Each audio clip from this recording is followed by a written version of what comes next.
Review of literature. The purpose of reviewing literature is to evaluate the previous studies in regard to sampling methods, faulty techniques, and unfounded conclusions. There must be a thorough review of literature to give theoretical background of earlier studies related to the problem been investigated. The researcher should also show that the previous studies have not solved the problem adequately. This section is your contribution to knowledge. It summarizes the state of knowledge in the field. In this section, the researcher is expected to indicate the similarities and differences between his/her study and the previous studies relevant to his/her study. In general, this section should not be more than a third of the size of your research. In this part of the research specifically and in other parts in general, students' attention should be drawn to proper quoting and paraphrasing of material borrowed from different sources.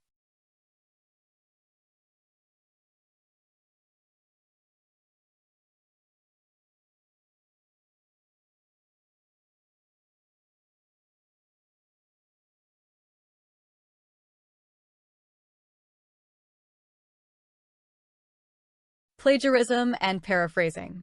Plagiarism is direct copying of others' words. Quoting or paraphrasing without crediting your sources is a serious violation of academic ethics and rules, and it is illegal. You can easily avoid this serious mistake by introducing your quotations and paraphrases with the names of authorities from whom you have borrowed the material and by providing specific page number citations. For example, Lester, 1999, tongue sticking out. Point 12, thinks that students learn to document ideas in their notes and incorporate them clearly in the manuscript. Paraphrasing is to use your own words to indicate that you have borrowed some ideas from other people. You should be honest in not changing what the others want to say. Paraphrasing, like quoting, requires the crediting of your sources without using quotation marks, but if one word or phrase cannot be changed, it should be enclosed within single inverted commas to acknowledge that it is not your word or phrase. Rules for avoiding plagiarism. Let the reader know when you begin borrowing from a source by introducing a quotation or a paraphrase with the name of the authority. Enclose within quotation marks all quoted materials. Make certain that paraphrased material has been rewritten into your own style and language. The simple rearrangement of sentence patterns is unacceptable. Provide specific in-text documentation for each borrowed item, but keep in mind that styles differ. MLA, APA, etc. Provide bibliography entry in the work cited for every source cited in the research. Methodology. Population and sample.